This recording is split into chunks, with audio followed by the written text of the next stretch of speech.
Walau tak dengan puisi yang indah, biarkanlah ku menyembah, memberikan hati ini ku berserah dengan penuh kasih sayang. Biarkan Tuhan aku menyembah.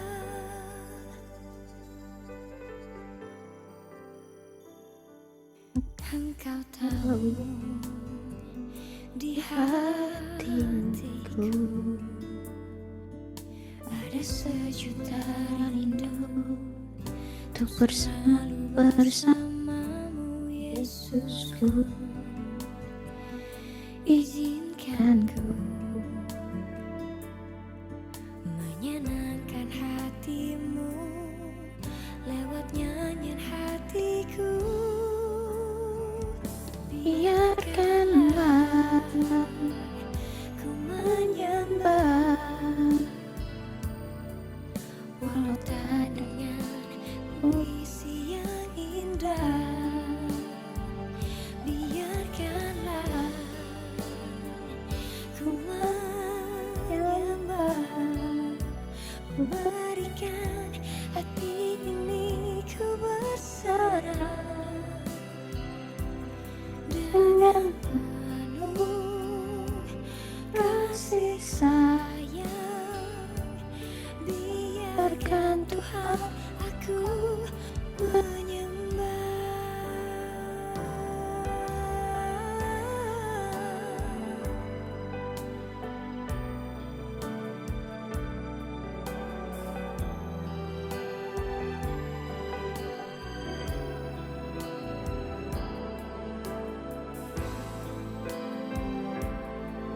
Biarkan Tuhan aku menyembah.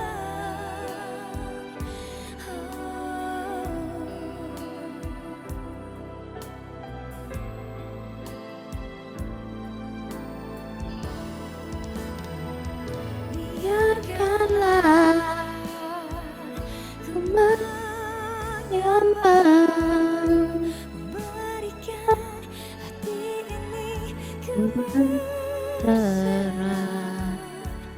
dengan penuh kasih sayang. Biarkan Tuhan aku menyembah, ku berikan hati ini ku berserah dengan penuh kasih sayang. Biarkan Tuhan aku menyembah.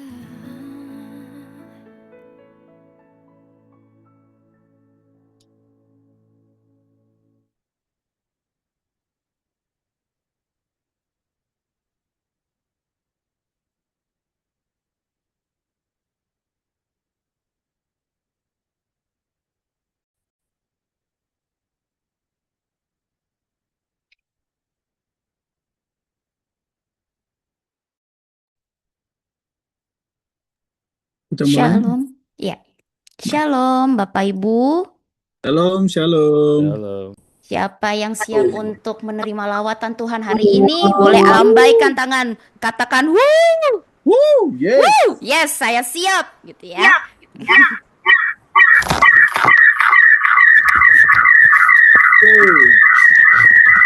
Ada echo.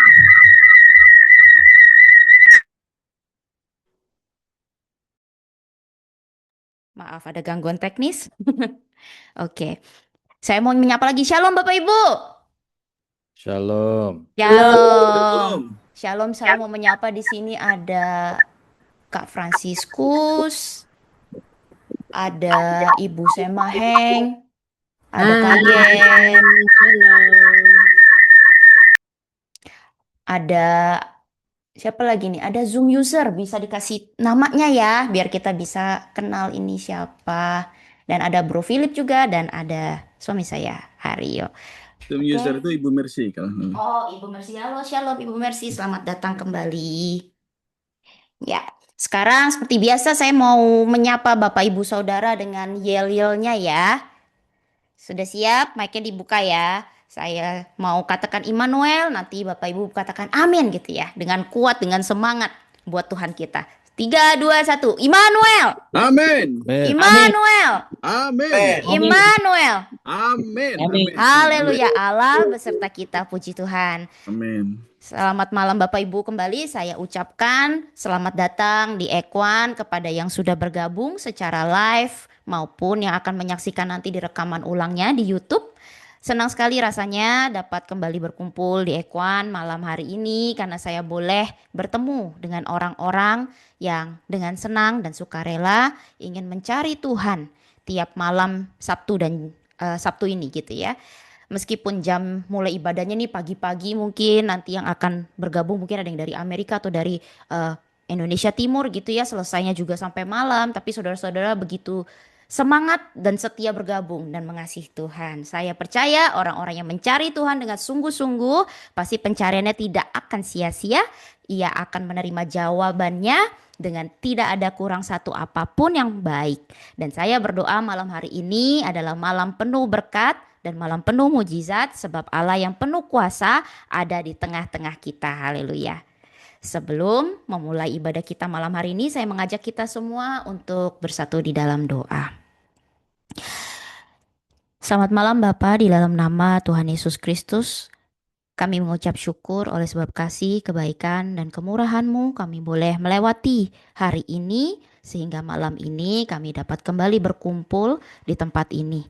Selepas segala kegiatan kami, sebelum kami masuk dalam hadirat-Mu, kami mohon ampun atas setiap kesalahan kami Tuhan. Dan juga semua yang sudah kami kerjakan sepanjang 1 minggu hari sampai hari ini kami letakkan ke dalam tangan-Mu Tuhan. Kami percaya kuasa-Mu bekerja sempurna atas hidup kami. Saat ini kami datang Tuhan, kami mau memuji, menyembah-Mu bersama-sama malam hari ini. Kami rindu akan hadir-Mu yang melawat setiap kami dan bertemu Engkau muka dengan muka di sepanjang ibadah ini. Di dalam nama Tuhan Yesus Kristus, Tuhan tutup bungkus ibadah ini dengan kuasa darah-Mu yang kudus, sehingga segala senjata yang ditempa kepada kami tidak akan berhasil. Demi nama Tuhan Yesus Kristus, segala kuasa apapun yang bukan daripada Tuhan, saya perintahkan keluar dari tempat ini. Kau tidak punya tempat di sini dan tidak berkuasa atas kami. Perlindungan kuasa darah Kristus sempurna atas setiap kami. Allah Roh Kudus, kami mohon Engkau berkenanlah hadir saat ini di tengah-tengah umat-Mu dan bersemayamlah dalam setiap kami malam hari ini. Kami perlukan Engkau ya Allah Roh Kudus, pimpin kami, berkaryalah dan bertahtalah di atas pujian umat-Mu malam hari ini, serta dalam segenap hidup dan segenap hati kami. Kiranya hanya nama Allah kami Yesus Kristus yang kami agungkan, tinggikan dan muliakan, dan hanya hati-Mu yang disenangkan di atas segalanya.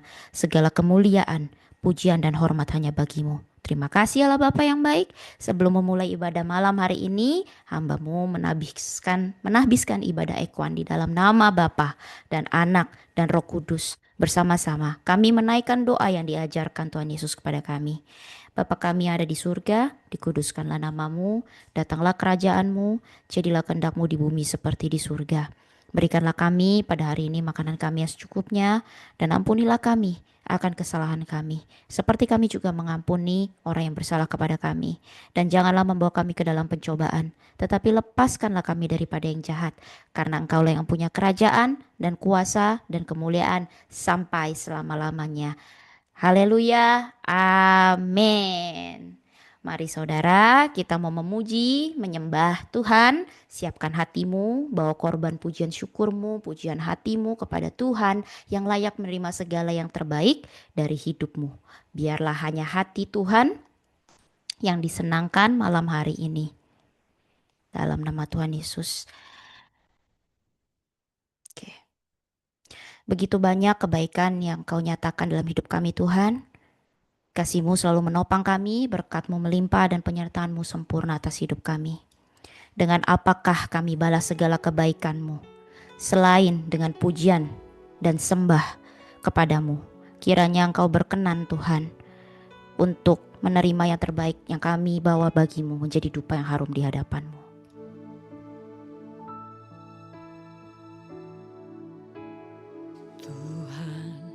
ku datang ke hadirat-Mu, membawa persembahanku, membawa segenap hidupku. Ku letakkan di atas altar-Mu. Inilah rinduku, untuk Kau pakai hidupku untuk kemuliaan nama-Mu. Ku bawa yang terbaik bagi-Mu sebagai korban cinta dari hidupku. Ku berikan persembahanku untuk kasih-Ku, bukan yang sempurna, namun segalanya. Inilah segenap hidupku.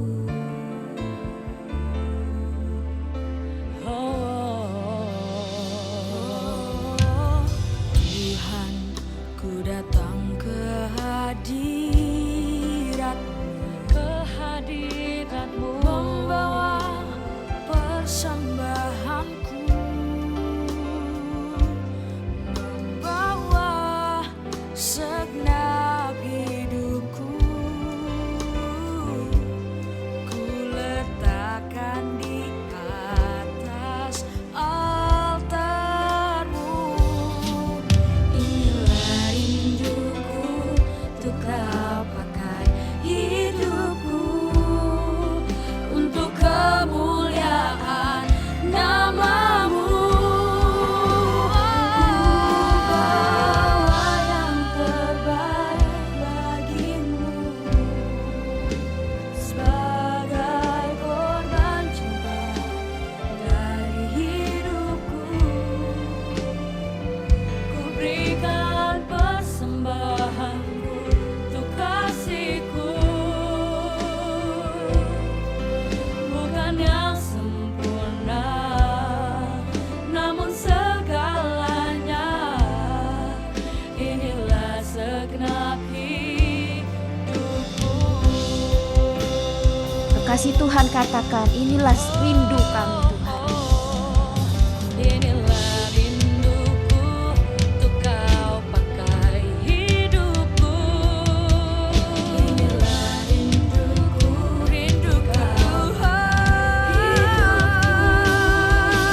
untuk kemuliaan nama-Mu. Semuanya nama-Mu. Ku bawa yang terbaik bagi-Mu sebagai korban cinta dari hidupku. Tuhan, ku berikan persembahanku untuk kasih-Ku, bukan yang sempurna, namun segalanya. Inilah segenap Ketahuilah saudara bahwa segenap hidupmu adalah korban yang harum bagi Tuhan.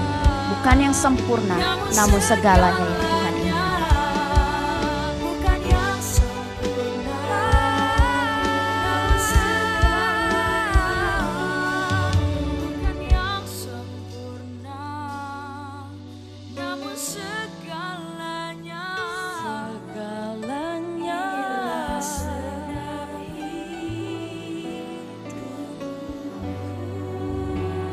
Inilah segenap hidup kami Tuhan. Sempurnakan kami Tuhan oleh Roh-Mu, sehingga kami menyenangkan hati-Mu selalu lewat kehidupan kami.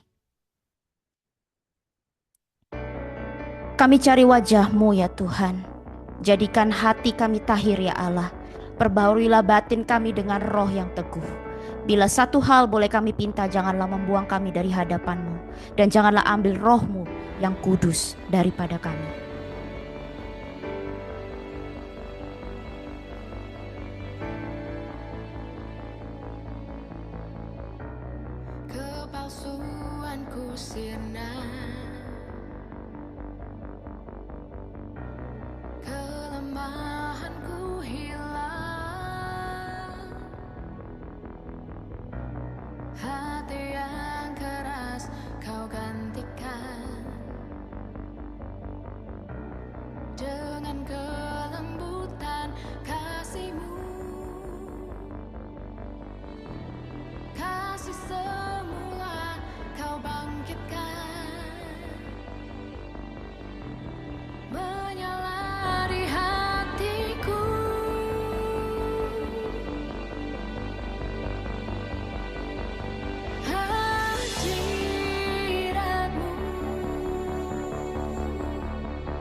sebagai korban yang harum dan menyenangkan-Mu. Di mana ada hadirat-Mu Tuhan, di situ kekudusan-Mu turun dan menguduskan kami Tuhan. Kami mau selalu ada di dalam hadirat-Mu. Biarlah roh-Mu Tuhan sempurnakan kami selalu. Kepalsuanku sirna, kelemahanku hilang, hati yang keras Kau gantikan dengan kelembutan kasih-Mu. Kasih semula Kau bangkitkan, menyala di hatiku. Hadirat-Mu,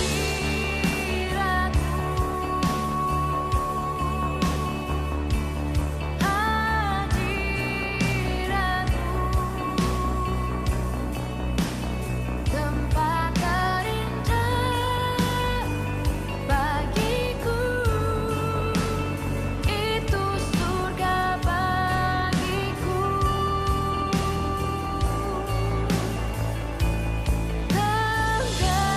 Tenggelamku di dalam-Mu, biarlah hidupku bagi-Mu sebagai korban yang harum dan menyenangkan-Mu. In your presence, Dalam hadirat-Mu ada kebebasan Tuhan. Hadirat-Mu yang kami inginkan Tuhan. Di dalam hadirat-Mu ada kuasa-Mu Tuhan. Hadirat-Mu lah segalanya bagi kami. in your presence,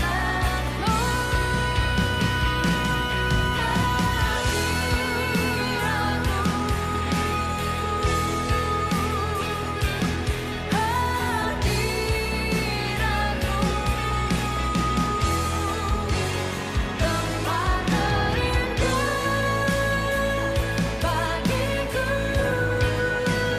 itu surga bagiku.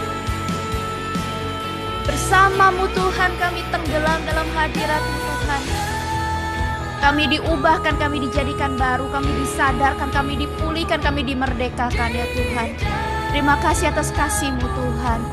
Sertai kami senantiasa Tuhan, kami mau di dalam-Mu selalu Tuhan.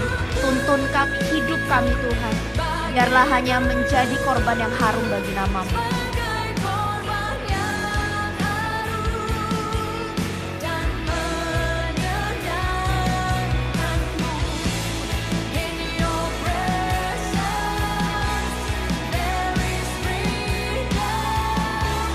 In your presence what I long for. In your presence there is power. In your presence, Lord. Terima kasih Tuhan. Terima kasih Tuhan untuk kasih karunia, kebijaksanaan dan keadilan-Mu. Sehingga kami masih boleh ada hari ini memuji, menyembah-Mu. Biarlah lewat segenap hidup kami kemuliaan-Mu dinyatakan. Kami menjadi anak-anak Tuhan yang semakin teguh, tangguh, dan berpengharapan penuh dalam berjalan bersama dengan Kristus dengan iman dan kasih. Menjadi anak terang, dan kiranya hanya Tuhan saja yang disenangkan di atas persembahan hidup setiap kami dan puji-pujian kami dari tempat ini. Di dalam nama Tuhan Yesus Kristus yang percaya katakan amin. Saudara, dalam segala keadaan kita tetap dapat loh bersukacita mengikut Yesus. Kalau kita sadari yang pertama, tidak pernah satu kali pun Tuhan kecewakan kita. Yang kedua, kita dapat tetap bersuka cita kalau kita sadari Tuhan kita lebih besar dari pergumulan dan ketakutan kita. Yang ketiga, kita tetap bersuka cita kalau kita sadari Tuhan kita tetap pegang kendali penuh atas segalanya, atas hidup kita, atas kelemahan kita. Dan yang keempat, kita dapat selalu bersuka cita dalam segala keadaan karena kebaikannya selalu ada bagi kita anak-anaknya. Amin.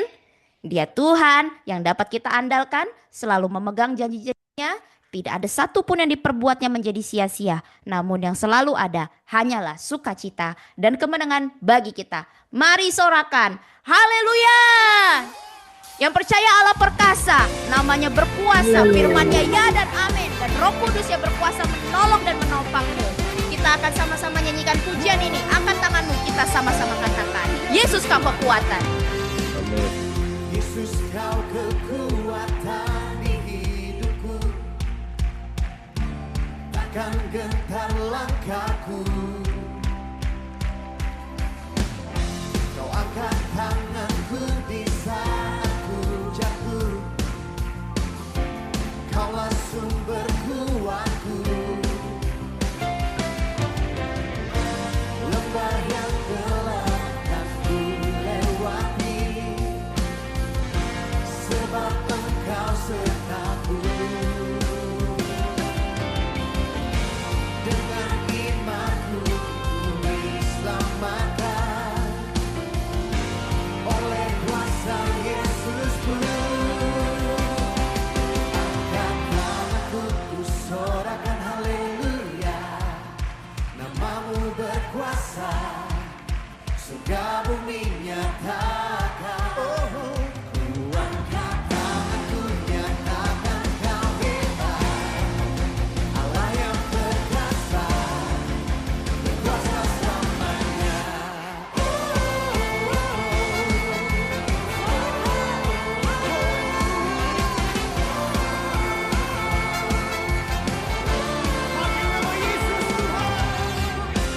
Yesus kau kekuatan di hidupku, takkan gentar langkahku.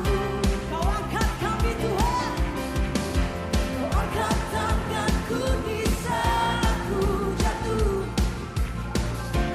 kaulah sumber kuatku. Dengan iman katakan saudara, lembah yang gelap kan ku lewati, sebab Engkau sertaku. Dengan imanku ku diselamatkan oleh kuasa Yesusku. Sama-sama melompat dan bersorak. Angkat tanganku ku sorakan haleluya, namamu berkuasa, surga bumi nyatakan. Angkat tanganku nyatakan kau hebat, Allah yang perkasa, berkuasa selamanya. Tepuk tangan sama-sama, katakan, wow, terima kasih Tuhan, Kau Allah dahsyat dan perkasa berkuasa selamanya. Kami tidak takut lagi. Yang selalu mengandalkan Tuhan, angkat tanganmu sambil tepuk tangan. Yang percaya katakan, angkat tanganku, kusorakan haleluya. Angkat tanganku ku sorakan haleluya, pujian malam hari ini namamu berkuasa, bagimu Tuhan Yesus, bumi nyatakan. Ku angkat tanganku nyatakan kau hebat, Allah yang perkasa, berkuasa selamanya.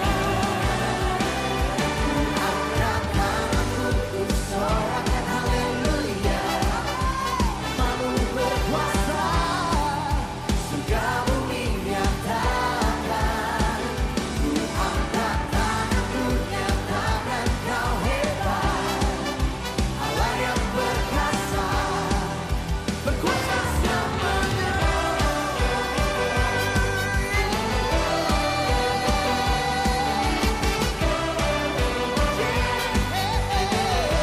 Kami bersuka, kami bersyukur, kami punya Allah yang hebat. Tuhan Yesuslah yang paling dahsyat.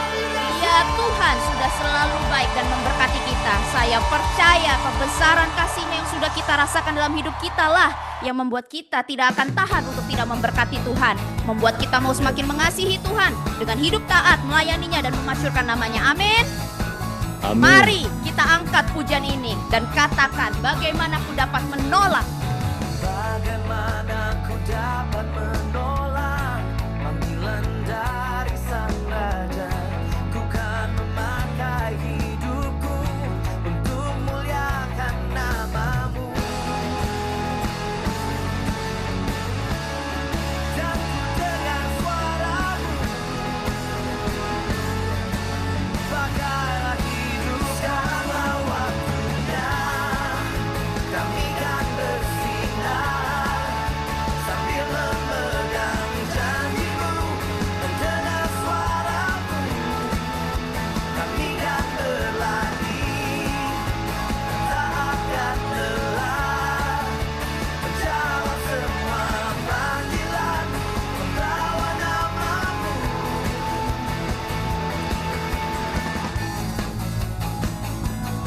Yesuslah yang terutama di hidup setiap kami. Terima kasih atas kasih-Mu Tuhan. Biarlah hanya Engkau saja yang memimpin setiap kami Tuhan, memenuhi panggilan setiap kami. Bagaimana ku dapat menolak panggilan dari Sang Raja? Ku kan memakai hidupku untuk muliakan Kami nama-Mu. mendengar suara-Mu Tuhan. Kami mau dengar dan lakukan. Dan ku dengar suara-Mu, pakailah hidup sekaranglah waktunya. Kami kan bersinar sambil memegang janji-Mu, mendengar suara-Mu.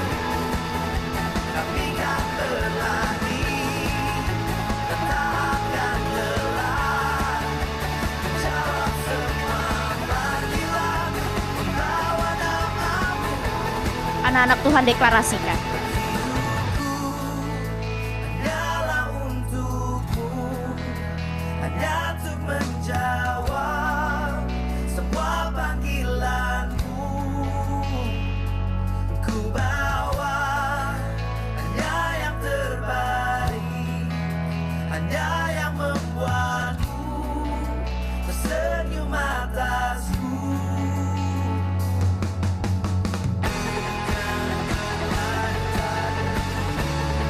Dan ku dengar suara-Mu, pakailah hidup.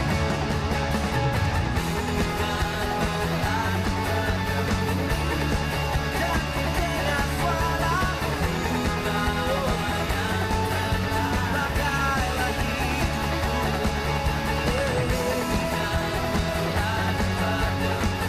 Oh, dan ku dengar suara-Mu, Yang sudah dipanggil dan dipilihnya nyatakan. kami kan bersinar sambil memegang janji-Mu, mendengar suara-Mu. Kami kan berlari, dan tak akan lelah, menjawab semua panggilan, membawa nama-Mu. Sekaranglah waktunya. Bintang-bintang Tuhan katakan, Kami kan bersinar kami akan bersinar. sambil memegang janji-Mu, mendengar suara-Mu. Kami dengar suara-Mu Kami Tuhan. kan berlari, Kami akan berlari, kami tidak akan lelah apapun yang kami lalui. Biarlah hanya Engkau saja menjadi harta yang terindah bagi kami semua. panggilan, membawa nama-Mu.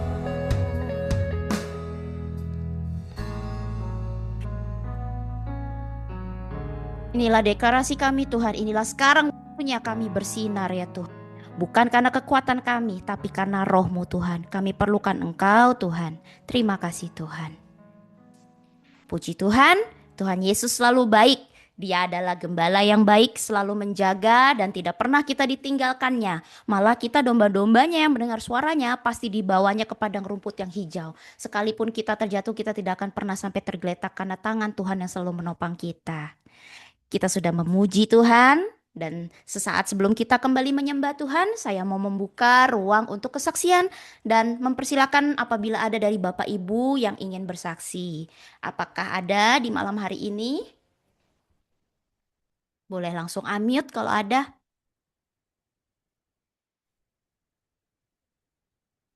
Ayah, Boleh Ibu, silakan Ibu Christina. Shalom Ibu. shalom semuanya. Saya lagi ya kesaksian ya. Saya benar-benar mau kasih Shalom, kesaksian. Ya, kemurahan Tuhan, oleh karena kemurahan dan kasih Tuhan aja saya bawa kabar baik di malam hari ini, pagi hari ini ya. Jadi kan minggu lalu saya cerita kondisi suami saya ya. Puji Tuhan berkat doa-doanya dan kesungguhan hati saya mendoakan gitu. Tuhan dengar jawaban doa kita. Jadi berapa hari belakangan ini suami saya udah bisa lagi kayak baru hari ini sejak operasi tuh dia, sebelum saya ikutan Zoom ini, dia minta dibuatin telur gitu. Sebelumnya tuh kalau masuk telur atau solid food itu langsung keluar lagi gitu. Nih puji Tuhan, ini benar-benar kuasa Roh Kudus banget nih yang memberkati seluruh organ tubuh suami saya. Dan terima kasih Pak Philip, kemarin pelayanannya benar-benar bagus banget. Jadi saya dengar pokoknya harus percaya gitu, jangan banding-bandingkan Tuhan dengan yang lain gitu. Tuhan itu nggak boleh dibanding-bandingkan, bener banget tuh Puji Pak Tuhan. Philip ya. Terima kasih ya. Tuhan Yesus baik. Iya, Tuhan Yesus baik, dan saya percaya proses penyembuhan ini akan berlangsung terus. Dan saya lihat muka suami saya juga udah kayak segeran gitu, semangat lagi. Aduh, saya Yes. benar-benar, iya benar-benar ini kuasa Tuhan Yesus ini, by the grace of God gitu, kemurahan hati Tuhan Yesus. Terima kasih semuanya ya. Itu kesaksian saya yang pertama. Ada lagi kebaikan lagi Tuhan Yesus di minggu ini gitu ya. Jadi tuh rencananya kan kakak saya datang ke Amerika ya. Dia udah beli tiket dari Januari gitu ya. Faktanya adalah dia beli tiketnya lewat Doha gitu, di dalam kawasan peperangan gitu ya. Kalau lihat berita-berita kan pesawat di cancel. Jadi dalam hati sebagai manusia ada cemasnya juga gitu ya. Saya udah persiapan, saya sudah beli tiket untuk bertemu gitu ya di Amerika. Dan hari Selasa kemarin rencana berangkat tuh Senin besok tanggal 16. Jadi Selasa kemarin itu dikasih tahu emailnya pesawat dibatalkan sepihak gitu ya. Aduh, gimana ya gitu. Terus ya udahlah, terus cari-cari tiket, harganya kalau lihat berita kan melambung tinggi, benar itu 2 kali lipat, 3 kali lipat, 4 kali lipat, semuanya itu orang buru-buru cari tiket. Terus ya udahlah, aku bilang ke kakak saya dan suaminya kan di Texas, udahlah kalau ini semuanya Tuhan aja yang atur gitu. Kalau Tuhan izinkan datang, kalau enggak gitu. Karena udah mau beli harganya segini gitu. Terus saya juga udah give up juga gitu. Terus saya telepon kakak saya, gimana udah dapet tiket belum? Terus saya buka lagi HP saya, nih ada tiket nih. Oh ya udah langsung beli sekarang, kalau enggak, soalnya ini tiket tuh nggak pernah ada gitu, yang tadinya di atas $2.000 ini di bawah $2.000, mesti beli sekarang. Ya akhirnya dihubunginlah suaminya. Nah ini kuasa Tuhan bekerja lagi gitu. Suaminya telepon saya, sister ini kok di harga di tempat saya kok di atas 2.000 lagi, di harga kamu berapa? Pas lihat di HP saya, oh masih sama. Ya udah kamu yang beliin gitu, pakai kartu kredit dia. Udah gitu ya. Ya udah sini saya beliin di HP saya. Masuk terus kan ada bagian kalau untuk beli tiket tuh ada bagian loading gitu ya. Pas loading nih suaminya bilang, sister nanti itu bakal harga tinggi lagi. Terus saya pantang itu omongan dia. Saya langsung doa, dalam nama Tuhan Yesus, ini tiket kalau memang Kak Christine datang. Tuhan yang berencana gitu, nunggu loading. Dan puji Tuhan ini benar-benar, ini mukjizat Tuhan lagi, baik banget sama saya gitu ya. Dapat itu tiket seharga yang tidak pernah kita bayangkan sebelumnya gitu. Ini benar-benar Tuhan Yesus, saya bilang sama suami sama kakak saya. Benar-benar nih Tuhan Roh Kudus, benar-benar nih yang kasih harga tiket yang benar-benar mujizat. Saya langsung sujud syukur, Tuhan. Terima kasih ya Tuhan ya. Aduh, double banget nih blessing-nya nih Tuhan Yesus. Terima kasih.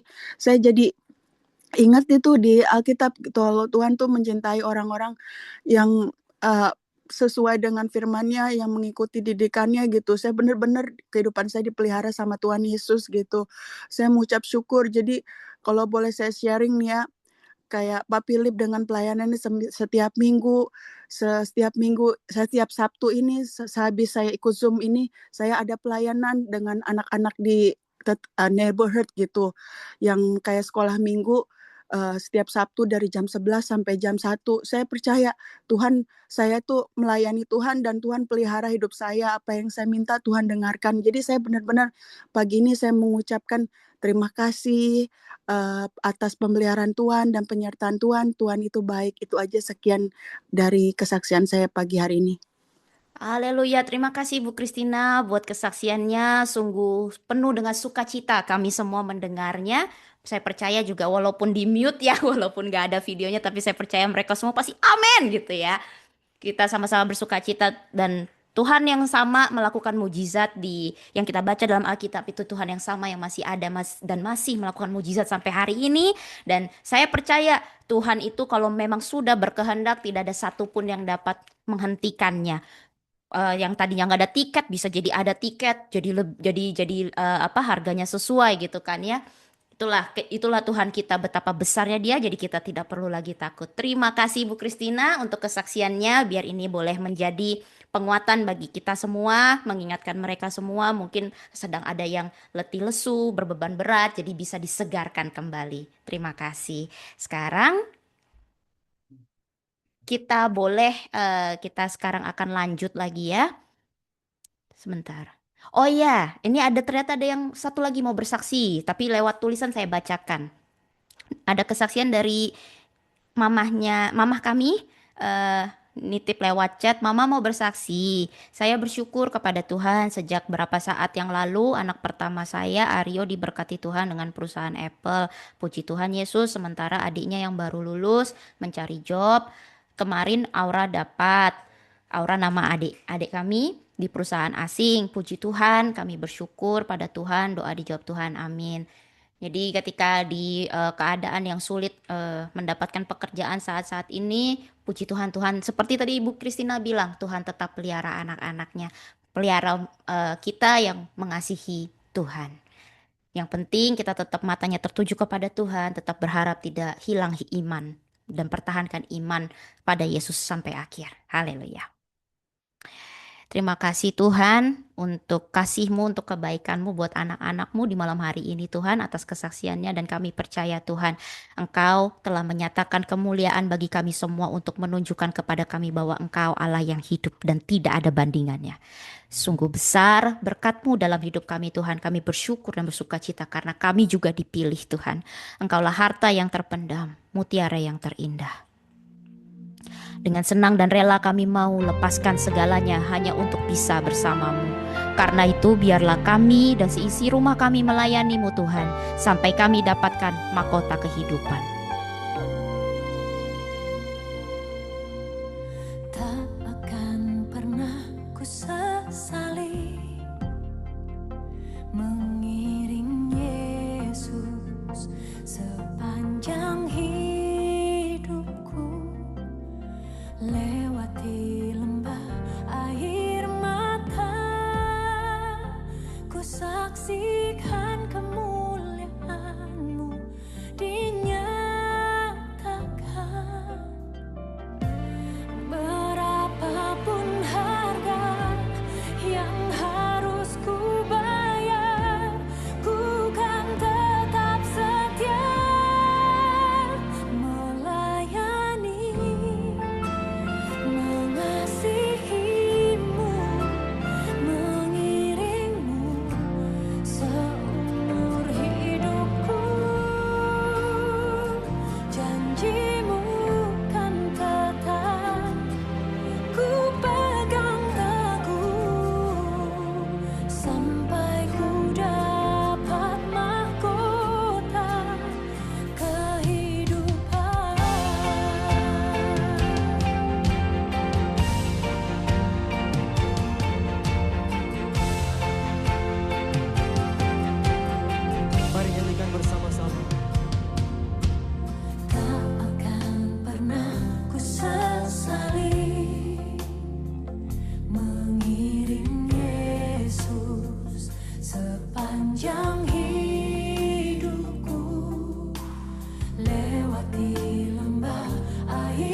Biarlah melayanimu menjadi kesukaan kami Tuhan. Yang menjadi makanan kami adalah melakukan kehendak-Mu.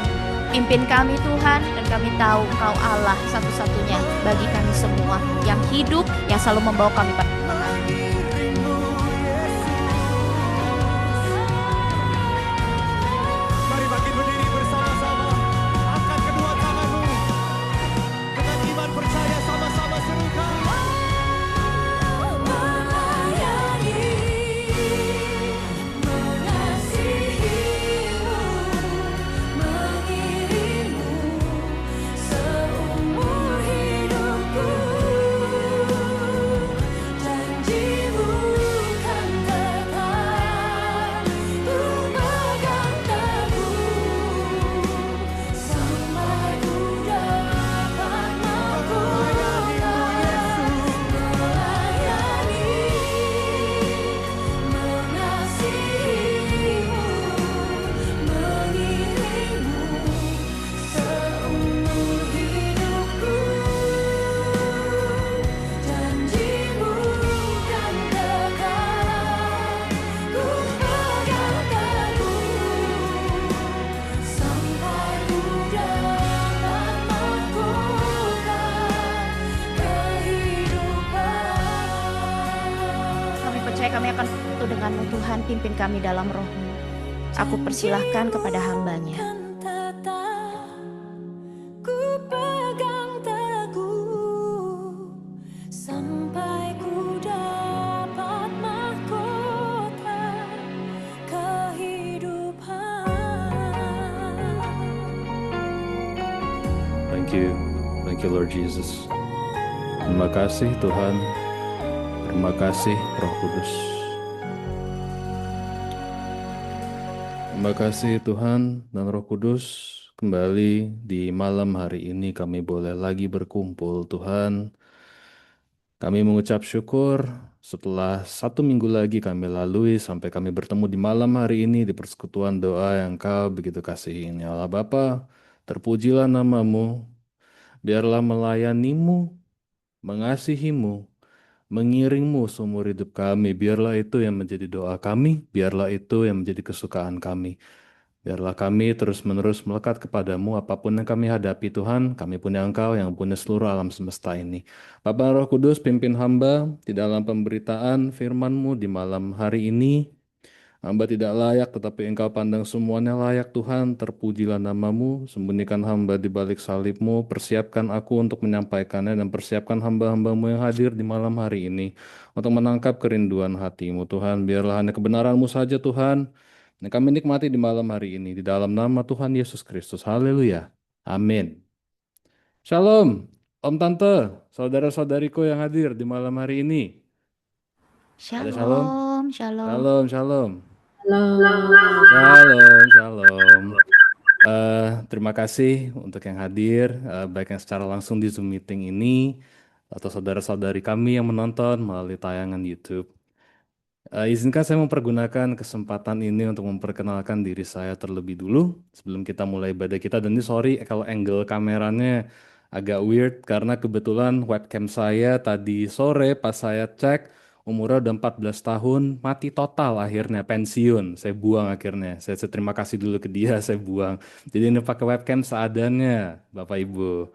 Ya oke, salam kenal, nama saya Aryo. Jadi di malam hari ini saya dipercayakan oleh hambanya yang sangat dikasihi, Brother Phillips, tuh yang lagi pakai topi hitam, halo bro, untuk sharing tentang firman di atas mimbar yang sangat suci ini. Sebuah kehormatan bagi saya pribadi untuk bisa dipercayakan sharing tentang firman Tuhan kepada kita semua yang hadir di malam hari ini. Ini juga pertama kalinya ya, Om Tante, Bapak Ibu, saya dipercayakan untuk melayani melalui pengabaran Injil atau evangelization, to share the good news and proclaim God's greatness to others.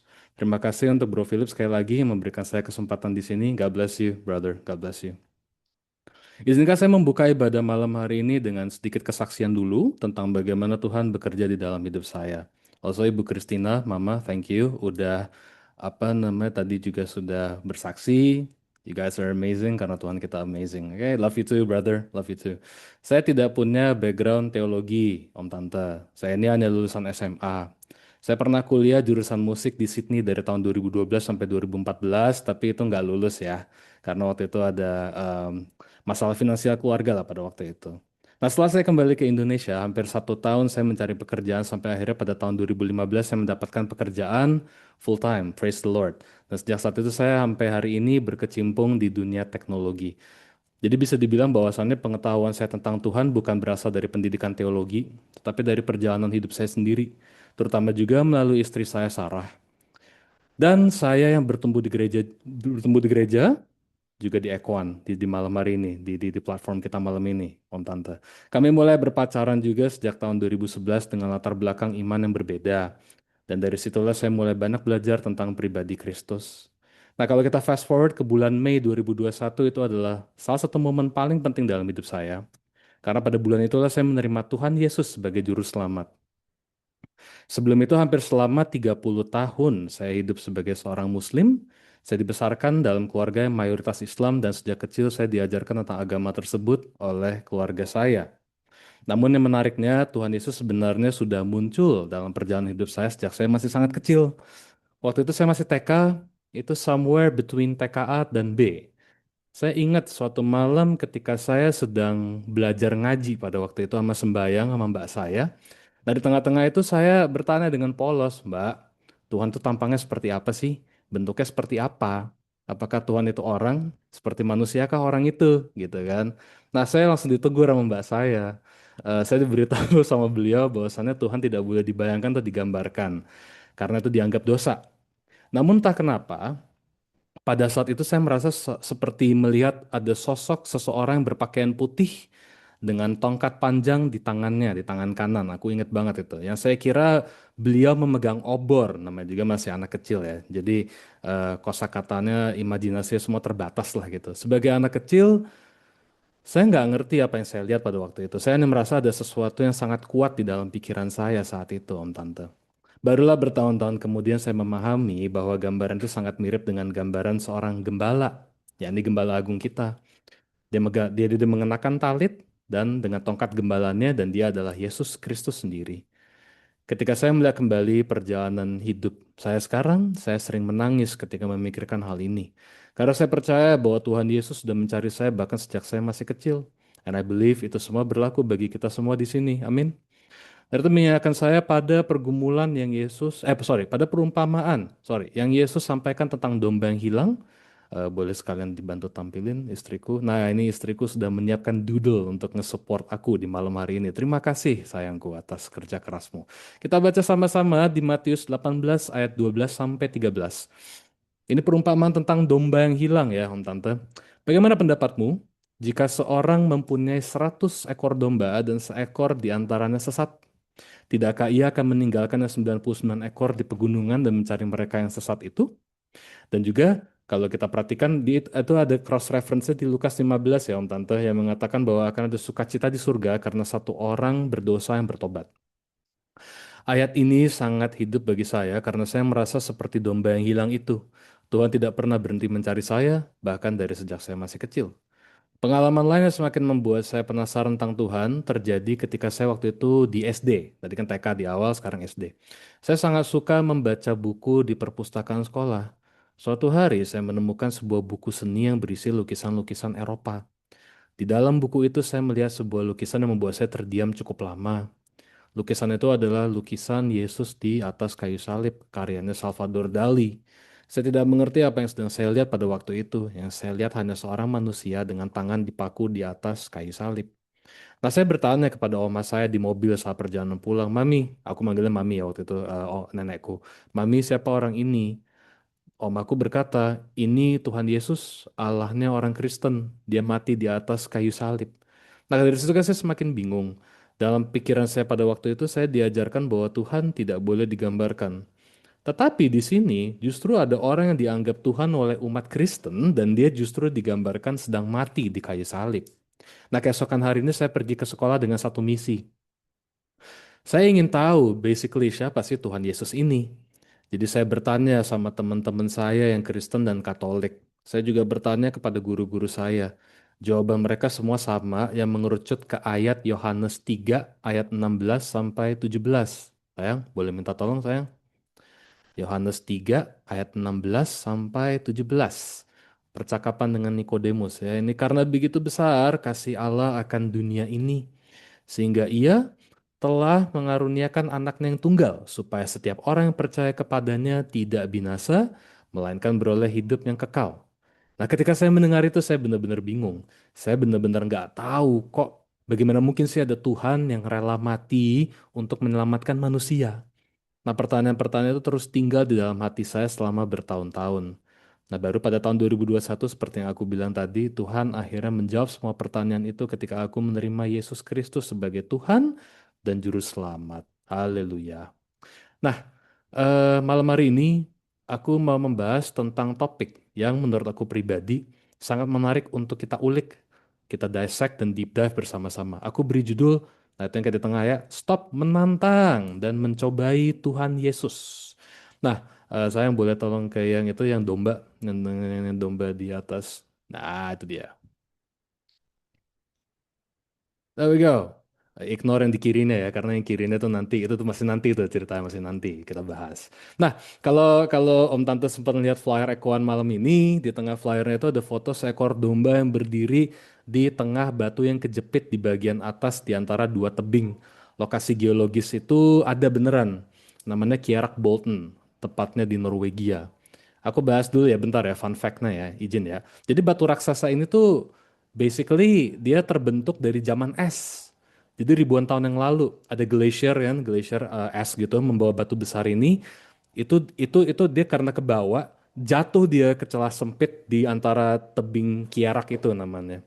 Tepat di atas Lishford di Norway lokasinya. Nah, karena ukuran batunya itu pas dengan celahnya, itu gede banget kan Om Tante. Nah, itu akhirnya terjepit dan terkunci secara alami dan sudah bertahan di sana selama ribuan tahun.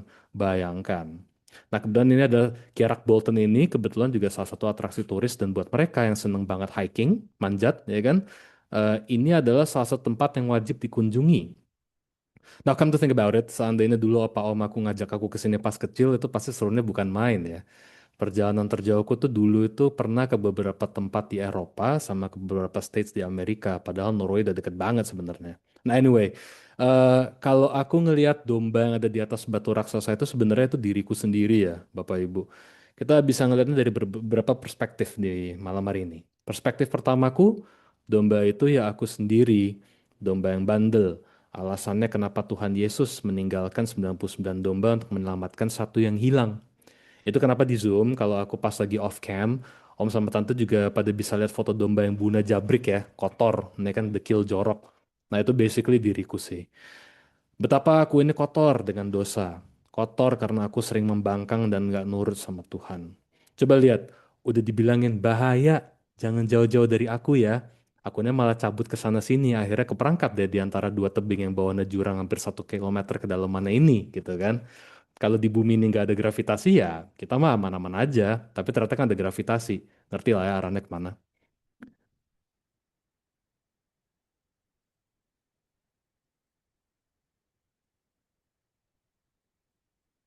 Sebentar ya Bapak Ibu, ada kesalahan teknis mic-nya mati. Mati, sorry. Sebentar.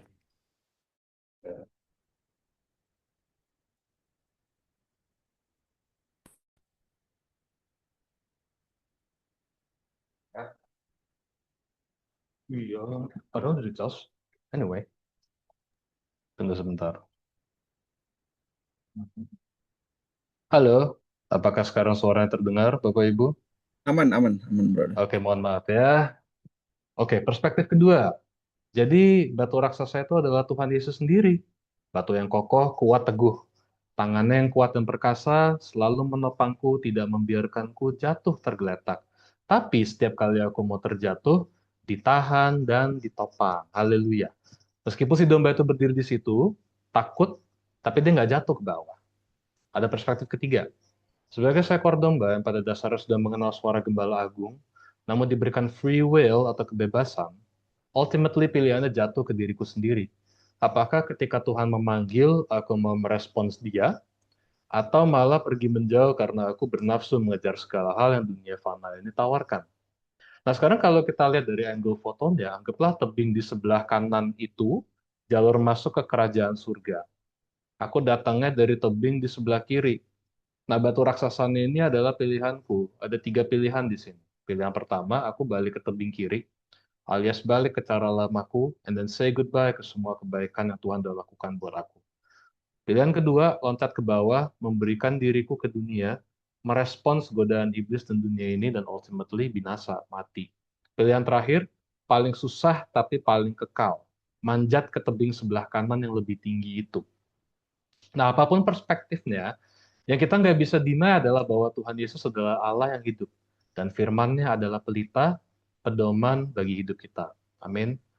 Mengikut Tuhan memang nggak bisa setengah-setengah. Sekalinya kita bertobat, disitulah pertandingan utamanya dimulai. Karena kita berhadapan dengan iblis yang nggak mau kita selamat, terus daging kita sendiri yang mau dielus-elus, dan apa yang menjadi kehendak Tuhan agar kita selamat, dan sebelum pertandingan itu berakhir, kita bersaksi akan segala kebaikannya. Saya seringkali bertanya, kenapa sih kalau Tuhan sendiri yang menciptakan kita, terus ujung-ujungnya harus Dia juga menyelamatkan kita? Jawabannya karena kita sendiri yang berontak sama Tuhan. Kita sendiri memilih untuk berontak loh. Memilih untuk membangkang, dan itu memang sudah langsung tertulis secara gamblang dan secara kronologis mulai dari Kejadian 2 ayat 15 sampai 25. Sorry nih Om Tante kalau agak panjang, tapi menurutku ini seru nih kalau kita pakai ayat ya. Oke, di bawah perikop manusia dan Taman Eden, Tuhan Allah mengambil manusia itu dan menempatkannya dalam Taman Eden untuk mengusahakan dan memelihara taman itu. Lalu Tuhan Allah memberi perintah ini kepada manusia. Semua pohon dalam taman ini boleh kau makan buahnya dengan bebas. Tetapi pohon pengetahuan tentang yang baik dan yang jahat itu, janganlah kau makan buahnya. Sebab pada hari engkau memakannya, pastilah engkau mati. Nah, Tuhan telah berfirman, tidak baik kalau manusia itu seorang diri saja. Aku akan menjadikan penolong baginya, yang sepadan dengan dia. Lalu Tuhan Allah membentuk dari tanah segala binatang hutan dan segala burung di udara. Dibawanya lah semuanya kepada manusia itu untuk melihat bagaimana ia menamainya, dan seperti nama yang diberikan manusia itu kepada tiap-tiap makhluk yang hidup, demikianlah nanti nama makhluk itu. Manusia itu memberi nama kepada segala ternak, kepada burung-burung di udara, dan kepada segala binatang hutan. Tetapi baginya sendiri ia tidak menjumpai penolong yang sepadan dengan dia. Lalu Tuhan Allah membuat manusia itu tidur nyenyak. Ketika ia tidur, Tuhan Allah mengambil salah satu rusuk daripadanya, lalu menutup tempat itu dengan daging. Dan dari rusuk yang diambil Tuhan Allah dari manusia itu, dibangunnyalah seorang perempuan, lalu dibawanya kepada manusia itu. Lalu berkatalah manusia itu, inilah dia, tulang dari tulangku dan daging dari dagingku. Ia akan dinamai perempuan, sebab ia diambil dari laki-laki. Sebab itu seorang laki-laki akan meninggalkan ayahnya dan ibunya dan bersatu dengan istrinya, sehingga keduanya menjadi satu daging. Mereka keduanya telanjang, manusia dan istrinya itu, tetapi mereka tidak merasa malu. Nah, perhatikan di bagian akhirnya, Om Tante. Di ayat ke-25. Mereka keduanya telanjang, manusia dan istrinya itu, tetapi mereka tidak merasa malu. Allah membangun hubungan secara langsung ke kita semua. Nggak pakai perantara apapun. Only us and him, inseparable. Adam dan Hawa di masa itu, pastinya dong mereka mengerti dengan jelas juga mereka itu diciptakan untuk apa. Job description mereka jelas. Mereka pun mengerti apa yang harus mereka lakukan. Tapi apa yang terjadi, nggak lama dari situ, kita lanjut ke Kejadian 3 secara keseluruhan, karena ini menarik sekali kronologinya. Nah, ini izin. Ini kita baca Kejadian 3 keseluruhan ya. Sorry kalau panjang, tapi kalau aku coba potong, nggak bisa dipotong. Seru soalnya. Di bawah perikop, manusia jatuh ke dalam dosa. Adapun ular ialah yang paling cerdik dari segala binatang di darat yang dijadikan oleh Tuhan Allah. Ular itu berkata kepada perempuan itu, tentulah Allah berfirman, semua pohon dalam taman ini jangan kamu makan buahnya, bukan? Lalu saat perempuan itu kepada ular itu, buah pohon-pohonan dalam taman ini boleh kami makan, tetapi tentang buah pohon yang ada di tengah-tengah taman, Allah berfirman, jangan kamu makan ataupun raba buah itu nanti kamu mati. Ya, biar acting dikit lah ya. Tetapi ular itu berkata kepada perempuan itu, sekali-kali kamu tidak akan mati, tetapi Allah mengetahui bahwa pada waktu kamu memakannya, matamu akan terbuka, dan kamu akan menjadi seperti Allah, tahu tentang yang baik dan yang jahat. Perempuan itu melihat bahwa buah pohon itu baik untuk dimakan dan sedap kelihatannya. Lagi pula pohon itu menarik hati karena memberi pengertian. Lalu ia mengambil dari buahnya dan dimakannya dan diberikannya juga kepada suaminya yang bersama-sama dengan dia, dan suaminya pun memakannya. Maka terbukalah mata mereka berdua dan mereka tahu bahwa mereka telanjang. Lalu mereka menyemat daun pohon ara dan membuat cawat. Malu ceritanya, malu. Ketika mereka mendengar bunyi langkah Tuhan Allah yang berjalan-jalan dalam taman itu pada waktu hari sejuk, bersembunyilah manusia dan istrinya itu terhadap Tuhan Allah di antara pohon-pohonan dan dalam taman. Tetapi Tuhan Allah memanggil manusia itu dan berfirman kepadanya, "Di manakah engkau?" Ia menjawab, "Ketika aku mendengar bahwa engkau ada dalam taman ini, aku menjadi takut karena aku telanjang, sebab itu aku bersembunyi." Firman-Nya, "Siapakah yang memberitahukan kepadamu bahwa engkau telanjang? Apakah engkau makan dari buah pohon yang kularang engkau makan itu?" Manusia itu menjawab, "Perempuan yang kau tempatkan di sisiku, dialah yang memberi dari buah pohon itu kepadaku, maka aku makan." Kemudian berfirmanlah Tuhan Allah kepada perempuan itu, "Apakah yang telah kau perbuat ini?" Jawab perempuan itu, "Ular itu yang memperdayakan aku, maka aku makan." Lalu berfirmanlah Tuhan Allah kepada ular itu, "Karena engkau berbuat demikian, terkutuklah engkau di antara segala ternak dan di antara segala binatang hutan. Dengan perutmu lah engkau akan menjalar dan debu tanah lah akan kau makan seumur hidupmu. Aku akan mengadakan permusuhan antara engkau dan perempuan ini, antara keturunanmu dan keturunan. Keturunannya akan meremukkan kepalamu dan engkau akan meremukkan tumitnya." Firman-Nya kepada perempuan itu, "Susah payahmu waktu mengandung akan kubuat sangat banyak. Dengan kesakitan kau akan melahirkan anakmu, namun engkau akan berahi kepada suamimu dan ia akan berkuasa atasmu." Lalu firman-Nya kepada manusia itu, "Karena engkau mendengarkan perkataan istrimu dan memakan dari buah pohon yang telah kuperintahkan kepadamu, jangan makan daripadanya, maka terkutuklah tanah karena engkau. Dengan bersusah payah engkau akan mencari rezekimu dari tanah seumur hidupmu. Semak duri dan rumput duri yang akan dihasilkannya bagimu dan tumbuh-tumbuhan di padang akan menjadi makananmu. Dengan berpeluh engkau akan mencari makananmu sampai engkau kembali lagi menjadi tanah, karena dari situlah engkau diambil. Sebab engkau debu dan engkau akan kembali menjadi debu." Manusia itu memberi nama Hawa kepada istrinya, sebab dialah yang menjadi ibu semua yang hidup. Dan Tuhan Allah membuat pakaian dari kulit binatang untuk manusia dan untuk istrinya itu, lalu mengenakannya kepada mereka.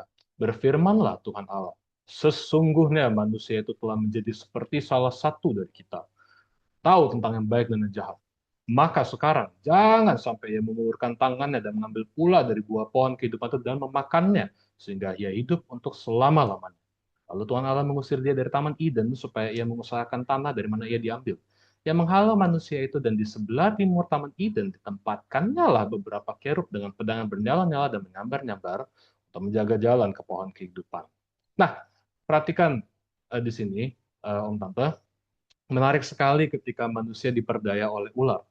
Begitu mereka makan buah yang dilarang itu, mereka langsung malu karena mereka itu sedang telanjang. Hal yang sangat sakral di mata Tuhan dan dianggap oleh Tuhan sebagai sesuatu yang indah, tiba-tiba menjadi sesuatu keaiban dan sesuatu hal yang memalukan di mata Adam dan Hawa, manusia loh, bukan Tuhan loh. Karena mereka langsung bersembunyi. Dari strateginya ular dan kebodohan kita sendiri, kita jadi satu, meragukan firman Tuhan, dua, mendistorsi firman Tuhan, tiga, mendorong manusia untuk quote-unquote menguji Tuhan. Nah, seringkali kita jadi lebih percaya sama interpretasi kita sendiri terhadap apapun yang kita hadapi dalam hidup, instead of kita ngelihatnya dari point of view Tuhan. Jadi apa yang Tuhan anggap baik, malah kita anggap jelek. Apa yang Tuhan hidupkan, malah kita matikan. Kita tuh diciptakan sama Tuhan untuk percaya sama Tuhan, untuk mengenal pribadinya. Amin, Om Tante. Kemudian Tuhan datang dan mencari Adam. Notice di sini kenapa Tuhan mencari Adam terlebih dulu? Karena Adam adalah pria, imam, kepala keluarga. Yang pertama kali diciptakan, dan bahasaku adalah kita ini basically itu asistennya Tuhan. Karena dari awal udah langsung diberi kepercayaan untuk memberi semua nama untuk binatang. Just imagine that for a bit. Tapi kemudian apa yang Adam lakukan ketika Tuhan datang? Malah sembunyi sama Hawa, langsung berprasangka buruk sama Tuhan, malah langsung jump to conclusion seolah-olah Tuhan mau menghajar mereka. Ini di ayat 9 sama 10 tadi dibilang, tetapi Tuhan, ayat 9 sama 10, ya, tetapi Tuhan Allah memanggil manusia itu dan berfirman kepadanya, "Di manakah engkau?" Ia menjawab, "Ketika aku mendengar bahwa engkau ada dalam taman ini, aku menjadi takut karena aku telanjang, sebab itu aku bersembunyi." Terjadilah dialog lebih lanjut di mana basically ini nggak ada di Alkitab, cuman basically kesimpulannya gini. Siapa sih yang nyuruh lo makan buah itu? Kan udah gue larang bukan? Lalu yang dilakukan sama Adam, dia malah menyalahi istrinya. ya kan, mengambing hitamkan istrinya. Gak mau take ownership of himself as a man, bertanggung jawab sebagai seorang pemimpin. Instead dia malah cuci tangan seperti Pontius Pilatus mencuci tangan ketika dia mengambil keputusan untuk menyalibkan Tuhan Yesus karena dia di-pressure sama orang-orang Yahudi yang ingin membunuh Tuhan Yesus sendiri. Om tante, brothers and sisters, coba kita stop sebentar dan kita mulai merenungkan. Berapa kali sih kita melakukan hal yang serupa di mata Tuhan? Kita minterin Tuhan, membangkang sama perintah Tuhan, berlaku seenak jidat, nuduh orang baik secara langsung maupun nggak langsung. Think about it for a second. Bahkan kita masih hidup di era supermodern kayak begini, kita malah masih sering loh mengulangi kesalahan yang Adam lakukan di Kejadian. Padahal time frame-nya udah jauh banget. Saya ambil diri saya sendiri sebagai contoh. Di tahun 2000, ini sekitar tahun 2011, saya pernah main ke rumah teman saya. Kebetulan hobi kami itu sama. Kita suka main game dan nonton film. Nah, saya sama beliau itu kebetulan kita punya banyak koleksi game sampai film Blu-ray itu kita suka koleksi ya gitu. Saking banyaknya dulu saya sendiri suka barteran sama beberapa teman termasuk dia. Nah, kebetulan banget pada waktu itu beliau pinjemin saya satu game PS3-nya dia, ini waktu zamannya PS3 waktu itu, dan juga ada satu film Blu-ray. Dan sebelum pulang saya bilang ke beliau, coy ntar gue balikin secepatnya ya. Habis gue tamatin gamenya sampai, terus nanti habis itu gue keluarin nonton filmnya, terus langsung gue balikin ke lu lah gitu. Nah, kemudian tanpa saya sadari dan tanpa terasa sama sekali, hidup terus berjalan. Saya lupa kembaliin game sama film teman saya itu. Itu kejadiannya kan tahun 2011 tuh, ya kan? Nah, tahun 2012 saya malah berangkat ke Sydney, ya kan? Saya kuliah, otomatis barang-barang teman saya tadi itu terbengkalai di Indonesia, saya nggak bawa juga gitu kan.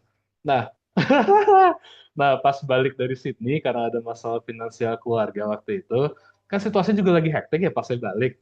Nah, tiba-tiba teman saya ini ngubungi saya, gitu kan? Ini 2014 nih, berarti udah 3 tahun tuh nggak saya balikin kan. Dia bilang, bro, lo belum kembalin game sama film gue, bro. Terus aku langsung keinget tuh. Dan apa yang saya lakukan? Karena ternyata game dan filmnya hilang, aku malah marah-marah ke temanku ini. Ya kan? Bego, cerita bego. Nah, ketika saya ceritakan ke Sarah pada waktu itu, masih pacaran nih gitu kan. Saya juga ditegur sama Sarah, karena memang apa yang saya lakukan itu kan sama sekali nggak bertanggung jawab tuh ceritanya, ya kan. Apakah ketika ditegur itu aku sadar dan mencoba memperbaiki kesalahan? Oh, tentu saja tidak, ya kan. Yang ada saya pun jadi berantem sama Sarah pada waktu itu. Karena menurut saya Sarah lebih membela teman saya ini. Saya merasa saya sedang dipojokkan dan lagi dituduh sebagai orang yang tidak bertanggung jawab. Padahal memang iya nggak bertanggung jawab, iya kan? Benar nggak? Emang nggak bertanggung jawab, coy. Di momen seperti itu, saya bukannya sadar, saya malah semakin marah. Malah yang lebih parah apa tahu nggak Om Tante? Temen saya blok nomornya. Nah, hebat banget ya kan, power move here man, power move. Nah, ketika Sarah berkali-kali mengingatkan saya untuk bertindak dan bertanggung jawab, saya tepis aja terus berulang kali. Itu apa sih namanya? Kalau kita bukan menantang dan mencobai Tuhan Yesus, saya ketepatan saya. Sesuai topik yang saya tulis di flyer kan. Saya pikir sekarang, bodoh sekali ya waktu itu. Memang beneran berbuat salah, pas diminta pertanggungjawaban, saya malah cuci tangan. Nah gimana sih? Menurut logika saya pada waktu itu, udah hilang ya udah hilang aja lah, move on cuy, lupain aja. Ngapain nuntut gue lagi? Lu beli aja sendiri lah. Karena ada pride, ada ego, ya kan? Dan keduanya itu kena banget di saya pada waktu itu, pas dia negur dan akhir pas Sarah juga negur saya pada waktu itu ya. Saya menghindar dengan menjadi si paling benar dan si paling berhak ngamuk sama si paling berhak nunjuk orang lain instead of melihat diri saya sendiri. Saya basically ngelakuin apa yang Adam lakukan ketika ditegur sama Tuhan. Tuhan belum negur malah, baru nanya malah. Nah, nah gini loh, saya nggak digantung lehernya aja sama Tuhan Yesus sampai detik ini, itu udah kasih dan anugerahnya yang dia nyatakan secara cuma-cuma loh di dalam hidup saya. Puji Tuhan, saya lumayan keringet dingin juga sih saya sembari saya ngomong ini ke Om Tante ya. Eventually saya minta maaf ke teman saya itu. Saya gantikan game dan filmnya dengan yang baru, tapi itu adalah proses yang lama. Saya ganti itu dua-duanya pas akhirnya kita udah nikah gitu loh, 2020, 2021 waktu itu. Tapi di situ menurut saya yang terlebih sabar sama saya Tuhan sendiri. Nah, kalau kita kembali ke ayat yang tadi di Kejadian 3, Adam tuh di situ tuh cerita tuh playing God. Ini kalau menurut saya gitu ya, kalau saya udah beberapa kali baca di situ. Dengan dia menunjuk Hawa, loh, dia nunjuk istrinya sendiri, menuduh-nuduh Hawa kalau Hawa yang memperdaya dia. Padahal Hawa itu istri sendiri. Apa beda saya dengan Adam? Kenapa dari tadi saya nunjuk Adam tapi Hawa tidak? Sebagai pria, saya belajar dan menyadari bahwa role saya di dalam keluarga kecil kami ini adalah saya adalah seorang pelindung. I am the protector of this household. Adam sebagai manusia ciptaan Tuhan yang paling pertama langsung memberikan contoh yang sangat buruk ke kita semua, yang pada akhirnya ditiru oleh banyak pria di luar sana, dan termasuk saya sendiri. Mungkin para wanita, istri atau ibu-ibu di sini akan langsung menepuk pundak pasangan kalian, puk-puk dan bilang, "Tuh, dengerin tuh, emang lu," gitu kan. Enggak, tapi honestly konsepnya enggak gitu, Om, Tante, Bapak Ibu. Yang saya mau share di sini, seperti yang tadi saya bilang, kita semua tuh basically kita sangat capable untuk melakukan apa yang Adam lakukan. Begitu juga dengan Hawa. Di tengah ketakutannya dia juga mencuci tangannya sendiri loh dengan melemparkan itu ke ular. Loh iya, ularnya memang bangke, tapi remember satu hal, peraturan dari Tuhan sudah sangat jelas di awal. Dan saya percaya Adam dan Hawa sebagai manusia yang pertama diciptakan yang masih 100% ya, 100% made in his image, sebelum makan buah pengetahuan tersebut, pasti bisa mendengar dan mengerti dengan sangat baik karena mereka belum tercemar oleh dosa. Tapi satu hal, free will atau kebebasan mereka itu digunakan tanpa hikmat. Dan free will itu ditambah dengan dosa yang sangat problematik, menjadi kita semua mewajarkan hal-hal yang tidak wajar. Kita bisa lihat tadi konsekuensinya. Sebelum Tuhan mengusir mereka, wanita jadi harus beranak, pria jadi harus bekerja mati-matian di ladang. Dan itu yang kita lakukan sekarang kan, akibat dari kesotoyan kita sendiri gitu. Nah, apalagi contohnya nih Om Tante. Kita bisa lihat dari cerita Raja Salomo. Bisa siapin di satu Raja-Raja 31-nya. Ya, yang hijau tadi keren. Nah, ini di awal pemerintahan beliau ya di Raja Salomo ketika beliau menggantikan Daud ayah. Beliau mengambil anak perempuan, di satu Raja 31 ini yang istriku tampilin, beliau mengambil anak perempuan Firaun jadi istrinya. Bunyi ayatnya seperti yang ada di screen. Doa Salomo mohon hikmat. Tapi di situ langsung dibuka dengan lalu Salomo menjadi menantu Firaun, Raja Mesir. Ia mengambil anak Firaun dan membawanya ke kota Daud sampai ia selesai mendirikan istananya dan rumah Tuhan dan tembok sekeliling Yerusalem. Padahal di Keluaran 34 mulai dari ayat 14 sampai 17 jelas Tuhan berfirman sebagai berikut. Sebab janganlah engkau sujud menyembah kepada Allah lain karena Tuhan yang namanya cemburuan adalah Allah yang cemburu. Janganlah engkau sampai mengadakan perjanjian dengan penduduk negeri itu. Apabila mereka berzina dengan mengikuti Allah mereka dan mempersembahkan korban kepada Allah mereka, maka mereka akan mengundang engkau dan engkau akan ikut makan korban sembelihan mereka. Apabila engkau mengambil anak-anak perempuan mereka menjadi istri anak-anakmu dan anak-anak perempuan itu akan berzinah dengan mengikuti Allah mereka, maka mereka akan membujuk juga anak-anakmu laki-laki untuk berzinah dengan mengikuti Allah mereka. Janganlah kau buat bagimu Allah tuangan. Nah, di sini ada dua hal yang menurut saya bisa kita deep dive lebih dalam lagi ya, berdasarkan dari pemahaman saya dan yang saya renungkan untuk diri saya sendiri. Karena kalau menurut saya apa yang dilakukan oleh Raja Salomo ini juga seringkali saya lakukan. So, pertama, Raja Salomo in a way menantang dan mencobai Tuhan dengan dia menikahi putri Firaun. Menurut saya pribadi nggak mungkin beliau nggak tahu dan nggak mendalami segala perintah-perintah Tuhan. Apalagi yang tertulis di Keluaran 34 ayat 14 sampai 17 tadi. Nah, kalau kita mengingat Raja Daud yang begitu dikasihi Tuhan, dan Raja Salomo yang sangat diberkati dengan hikmat dahsyat dari Tuhan, berarti sebenarnya jelas kan kalau Tuhan itu sangat mengasihi dan percaya sama mereka.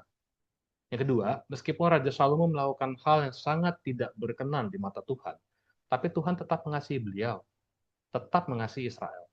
Periode pemerintahan Raja Salomo itu adalah salah satu periode di mana Israel selama puluhan tahun aman dari segala peperangan, dan di situ adalah periode di mana secara teknologi sama taraf hidup rakyat-rakyatnya meningkat dengan sangat pesat. Jadi kita bisa lihat di sini bahwa kasih setia Tuhan di dalam hidup saya, di hidup kita semua teramat nyata, meskipun kita terus-menerus berbuat dosa. Dia adalah Allah yang setia. Nah, kemudian pertanyaannya nge-pivot ke satu poin. Kalau memang Tuhan sebegitu sayangnya sama kita, kalau Tuhan juga setia banget sama kita, aman aja dong berarti kita berbuat dosa. Nggak masalah dong kalau gue ngelakuin apa aja yang gue suka. Tapi nanti pas sudah tua baru dia nyari Tuhan, baru dia taubat. Bisa dong kalau gitu. Kalau Om Tante and also my brothers and sisters di sini pernah kepikiran untuk bertanya dan berakhir melakukan apa yang kalian inginkan seperti pertanyaan terlontar barusan, selamat. Aku mau jabat tangan kalian semua. Basically kita baru saja mencobai Tuhan dengan kita abuse segala kebaikan Tuhan. Coba kalau kita baca konsekuensi yang terjadi di satu raja-raja secara keseluruhan aja deh. Nggak ada di sini sayang, tapi maksudnya aku encourage kita untuk baca satu raja-raja sama dua raja-raja gitu ya. Kita baca secara keseluruhan, di situ menurutku rasio perbandingannya antara Raja Israel yang baik dan takut akan Tuhan sama yang bertindak seenak jidat itu timpang banget banget. Raja baik yang sampai akhir hayatnya dapetin happy ending dari Tuhan itu tuh bisa kita hitung jari. Sementara yang nggak baiknya dihitung pakai jari juga udah capek banget. Dihitung pakai kertas juga kertasnya keburu habis kali. Nggak ada satupun raja yang jahat di mata Tuhan dapat good ending. Dapatnya bad and crappy ending semua itu. Perumpamaan yang gue sebutkan barusan tentang kertas aja nggak cukup buat nyatet nama raja-rajanya. Itu sama kayak dosa yang kita perbuat hari demi hari. Saking banyaknya nggak bakal bisa dicatat satu persatu. Nah, let me give you another example.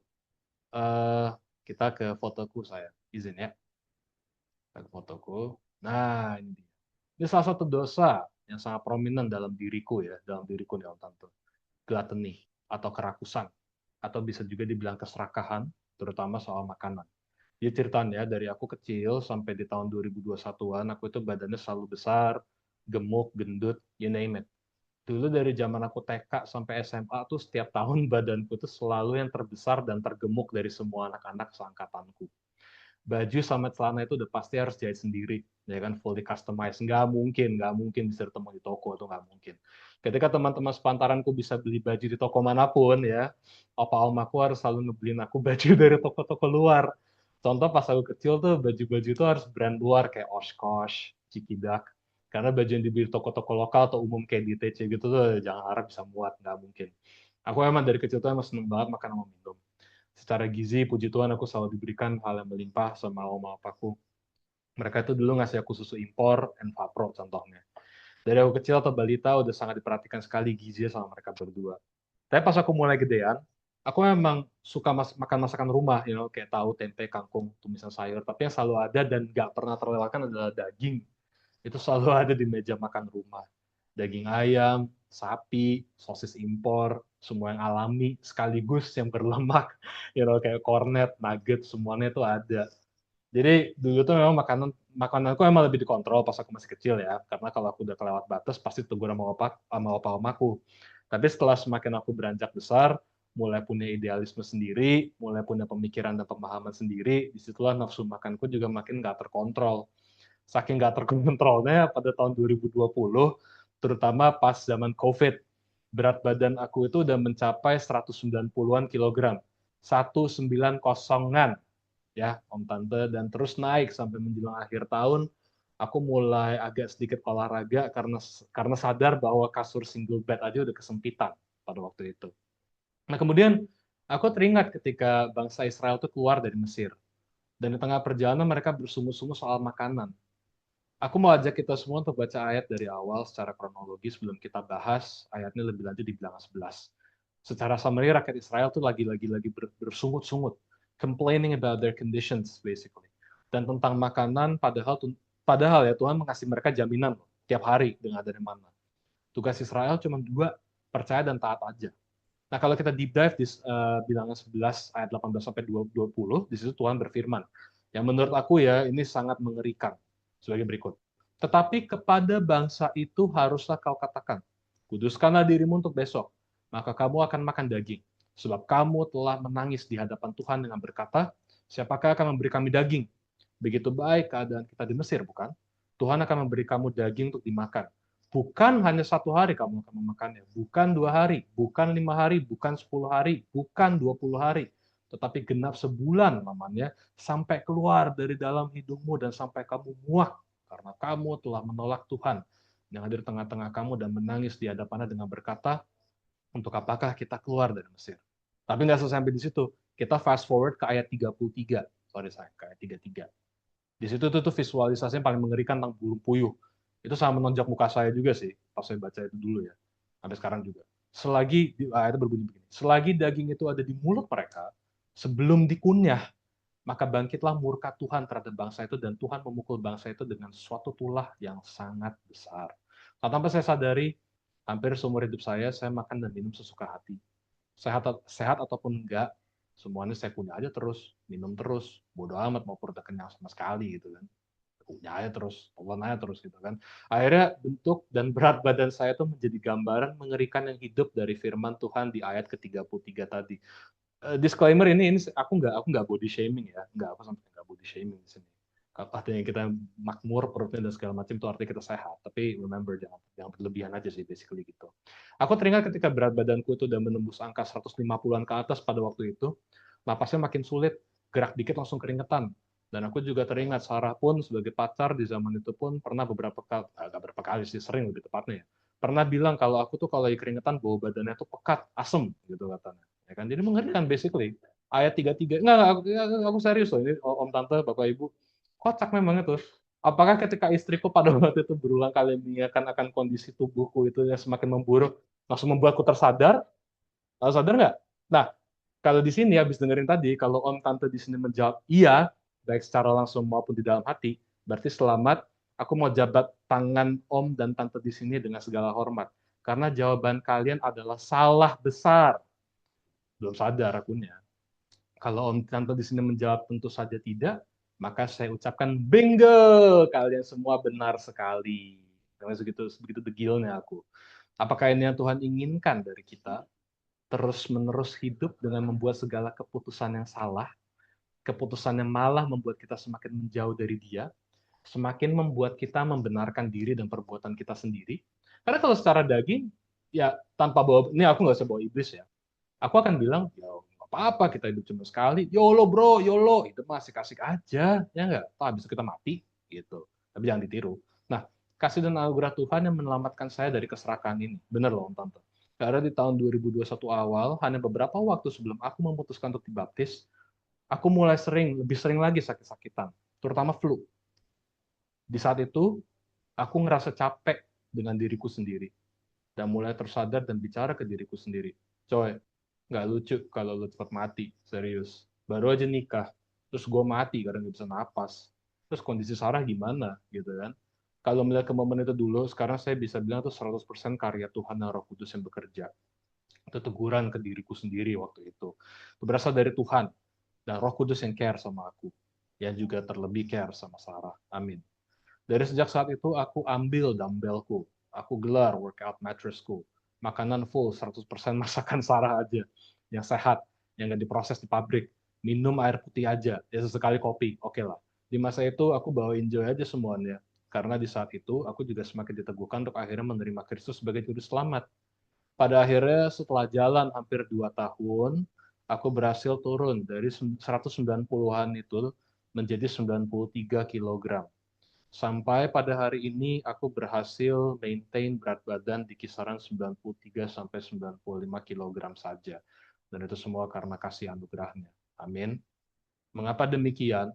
Karena aku mulai teringat akan kebaikan Tuhan dari pas aku masih kecil. Dari preface aku di awal tadi. Ketika aku mulai buka ibadah malam ini dengan kesaksian akan masa kecilku. Itu preface-nya aku tadi. Lalu kemudian kehausan aku akan kebenaran firman Tuhan dan sosok Tuhan itu juga sedikit demi sedikit, perlahan tapi pasti terpenuhi. Nah, bagaimana ceritanya?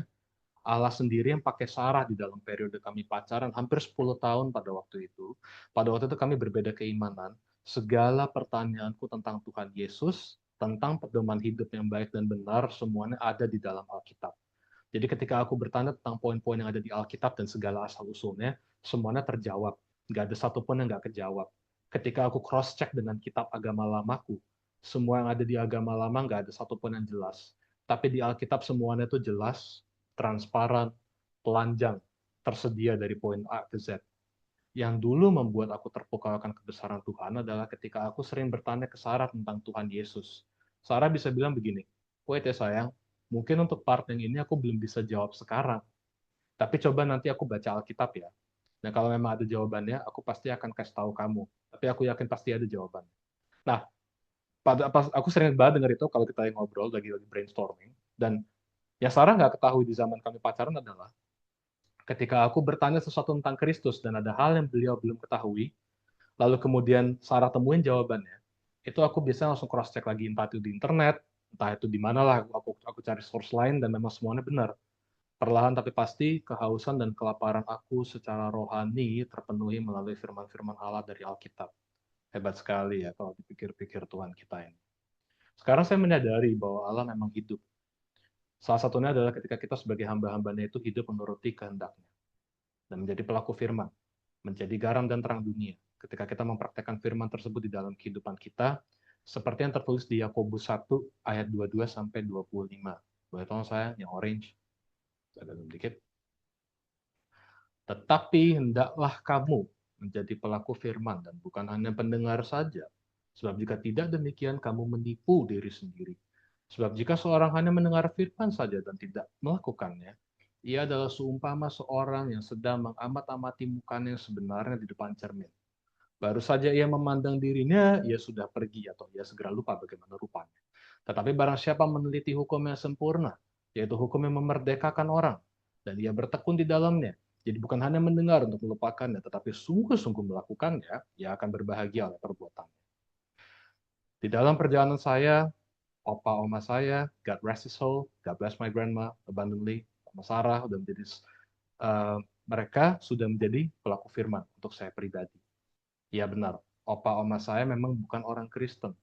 Tapi buat saya, dari saya melihat cara mereka mendidik saya, merawat saya, mengasihi saya, itu sama seperti Kristus mengasihi saya, mengasihi kita semua. Sarah pun juga, sebagai pasangan saya, yang dari awal kami pacaran hingga sekarang beliau dibentuk terus sama Tuhan untuk menghidupi Amsal 31, menjadi pewaris tahta kasih karunia, dia juga menjadi pelaku firman di hidup saya. Tuhan pakai mereka bertiga untuk berdampak teramat sangat dahsyat di dalam hidup saya. Oma saya tidak pernah sekalipun mengalami saya untuk lebih deep dive lagi tentang Tuhan Yesus. Iya, memang beliau dulu mengingatkan saya supaya saya tetap mempertahankan keimanan Islam saya dulu. Tapi dia pernah bilang, eventually, bahwa ketika kamu sudah dewasa nanti, kamu akan punya pilihanmu sendiri. Pastikan saja bahwa pilihanmu benar. Nah, kalau saya reflect dari perkataan oma saya itu, saya cuma bilang satu hal di sini. Ya, puji Tuhan, saya memilih pilihan yang benar. Saya menyerahkan diri saya kepada Tuhan Yesus Kristus. Sekarang saya memberikan diri saya untuk terus dibentuk dan dimurnikan oleh Kristus agar semakin segambar dan serupa Dia. Dears Om Tante, brothers and sisters, sebagai penutup, mari stop menantang dan mencobai Tuhan Yesus. Ingat terus perbuatan-perbuatan Tuhan yang baik dalam hidup kita. Let's count all the blessings, seberapapun sulitnya untuk melakukan itu semua di tengah pergumulan yang kita hadapi. Ingat bahwa meskipun Tuhan memang memperbolehkan dan mengizinkan hal yang ada di Alkitab terjadi, they are there for a reason. Semua ada alasannya. Itu untuk menjadi pengingat yang jelas dan keras kepada kita. Bahwa jangan sampai kita terjatuh seperti banyaknya tokoh-tokoh yang ada di Alkitab. Apakah artinya kita jadi sempurna ketika kita mengerti semua yang tertulis di Alkitab? No, kita nggak akan bisa sempurna. Tapi Tuhan sendirilah yang akan menyempurnakan kita. The Bible is there for us all to pick it up. Kita angkat, kita baca.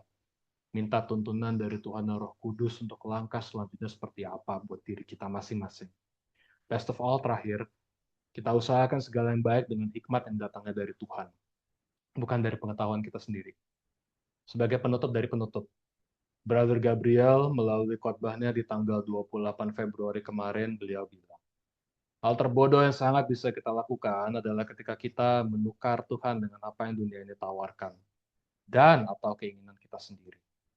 Brother Phillips juga sering bilang di dalam khotbah-khotbah beliau, jangan pernah gadaikan Tuhan dengan keinginan-keinginanmu sendiri, atau demi mendapatkan segala kenikmatan dunia ini. Semakin kamu keras, kamu akan semakin dibiarkan oleh Tuhan, layaknya Tuhan mengeraskan hati Firaun. Kemudian semuanya juga itu tadi diintisarikan dengan apa yang sering diingatkan juga oleh Bro Phillips ketika beliau bilang, milikilah waktu pribadimu sendiri dengan Tuhan. Masuk ke dalam ruanganmu sendiri, tutup pintu, tutup mata, kepalkan tanganmu, mulai berdoa dan berkomunikasi dengan Tuhan. Last but not least, istriku beberapa minggu lalu melalui khotbahnya di tanggal 7 Februari. Dia merangkum semuanya juga dengan wanita yang disembuhkan hanya dengan memegang jubah Yesus Kristus. Dan di situ, penyakit yang dideritanya bertahun-tahun sembuh. Artinya, we are cleansed, kita dibersihkan daily by the blood of Jesus Christ. Kita setiap hari kita dibasuh oleh darah Kristus. Kita diselamatkan selama kita mau terus melekat kepadanya dan melakukan segala apapun yang menjadi perintahnya. Oke, Bapak, Ibu, Om Tante, my brothers and sisters, saya ajak kita semua untuk berdoa karena kita sudah sama-sama menikmati kebenaran firman Tuhan di malam hari ini. Allah Bapa, Tuhan Yesus Kristus dan Roh Kudus, kami mengucap syukur atas segala kebaikan-Mu. Firman-Mu telah hamba sampaikan. Dan hamba berdoa untuk hamba-hamba-Mu semua yang hadir di malam hari ini. Baik hamba-hamba-Mu semua nantinya juga menonton sermons ini melalui YouTube. Penuhi kami semua Bapa dengan kasih-Mu. Lemah lembutkan kami, sehingga kami mau mendengar dan mengerti mengerti isi hatimu. Arahan yang darimu melalui kebenaran firman-Mu dan hamba berdoa bagi kami semua juga di malam hari ini. Segala apapun yang menjadi pergumulan-pergumulan kami, our struggles, our battles, kami serahkan semuanya ke dalam tangan-Mu. Sebab Tuhan, Bapa Roh Kudus, kami terbatas, namun Tuhan kami sama sekali tidak terbatas. Porsi kami adalah berserah kepadamu, bertindak dengan hikmat yang daripadamu. Kami takut akan-Mu. Tuhan Yesus Roh Kudus, penuhi kami dengan roh takut akan Allah, sehingga kami tidak terus menantang dan mencobai. Ampuni kami atas segala kesalahan dan dosa-dosa yang kami perbuat. Ampuni kami atas segala kedegilan dan kekerasan hati kami. Ampuni kami jikalau kami menjadi batu sandungan bagi orang-orang di sekitar kami. Damai sejahtera, sukacita, dan pengharapan sempurna yang daripada Tuhan Yesus Kristus meliputi kami semua, dan kami siap, Bapa, untuk menjadi pelaku firman yang baik, yang benar, dewasa melalui tuntunan Roh Kudus. In the mighty name of Jesus Christ, we are saved, we are cleansed, we are loved by you, Lord. Haleluya. Amin. Terima kasih. Saya oper ke selanjutnya.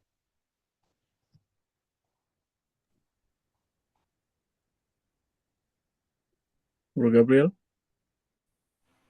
Oke, Bapak Ibu, mari kita satu dalam doa, mari kita berdoa syafaat untuk ibadah ini. Bapa di surga, terima kasih Tuhan untuk setiap kehidupan kami boleh ada sebagaimana kami ada, itu semua berkat anugerah-Mu Bapa. Kami bersyukur Tuhan untuk ibadah kami yang Kau telah menuntun ibadah kami dari awal sehingga hampir berakhir dengan baik. Bapa, terima kasih Tuhan untuk hamba-Nya yang telah memberitakan firman Tuhan. Biarlah firman Tuhan itu menjadi kekuatan bagi kami. Kami tahu kami orang-orang yang melakukan firman. Kami ditegur lagi dan kami disemangati lagi. Biarlah kami tahu Tuhan Yesus terlebih besar dari apapun. Tuhan, kami mau berdoa Tuhan untuk hamba-Nya, kita istri. Biarlah apa yang dicita-citakan, apa yang dikerjakan, sehingga apapun kegiatan dalam keseharian mereka, Tuhan jamah, Tuhan berkati Tuhan. Biarlah keluarga ini selalu hidup sesuai dengan kehendak-Mu. Tuhan, kami mau berdoa Tuhan untuk ekoan ini, biarlah ekoan ini menjadi wadah untuk selalu memuliakan nama-Mu. Melalui ekoan ini banyak jiwa diselamatkan, melalui ekoan ini nama-Mu selalu dimuliakan. Bapa, kami berdoa Tuhan untuk kami semua yang ada di tempat ini, berkati kami semua Tuhan, biarlah kemanapun kami pergi, Roh-Mu selalu menyertai kami. Biarlah kami selalu berjalan dalam kehendak-Mu.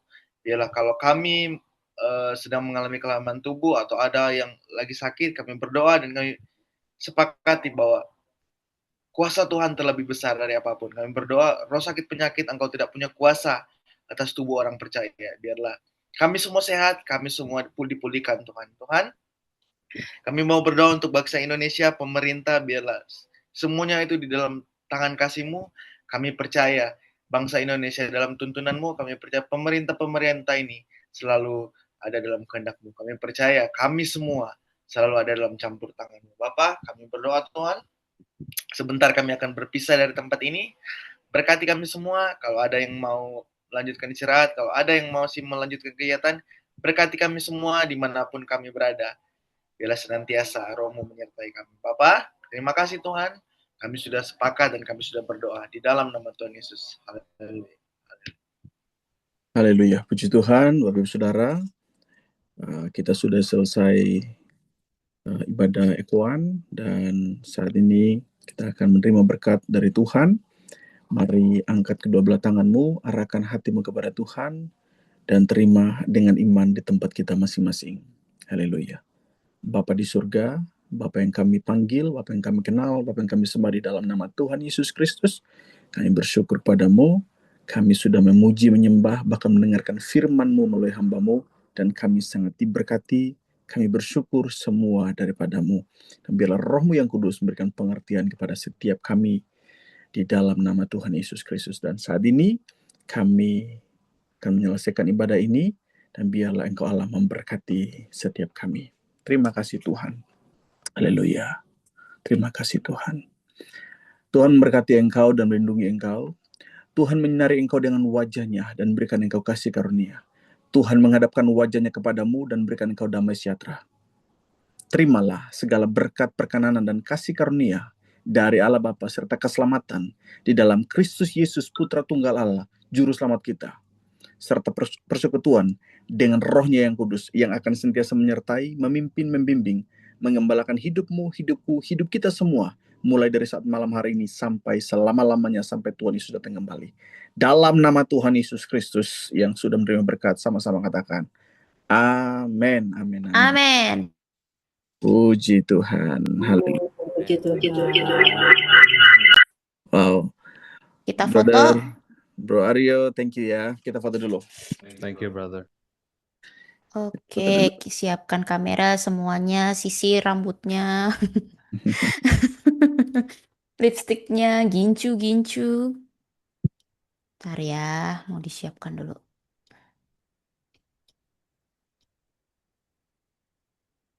Ada lagi yang mau buka kamera, Kak Franciscus, Mami, Sema, Mami Sema Mama, sudah itu. Mami Sema Ira. sudah itu. Kameranya. Oh iya, oh ada Betul, betul. dua. Oh iya. Sama Ibu Mercy mungkin kalau mau buka. Oke, kita mulai ya. Saya ambil fotonya 3, 2, 1. Sekali lagi. Sebentar. Tahan senyumnya. 3, 2, 1. Thank you. Tuhan Yesus memberkati semuanya. Oh, terima kasih. Yang baru bergabung, terima kasih Berkati, banyak sudah Pastor. bergabung. Minggu depan hari Sabtu kita sama-sama lagi. Oh. Terima kasih buat Ma Bro Aryo. God bless. Dan juga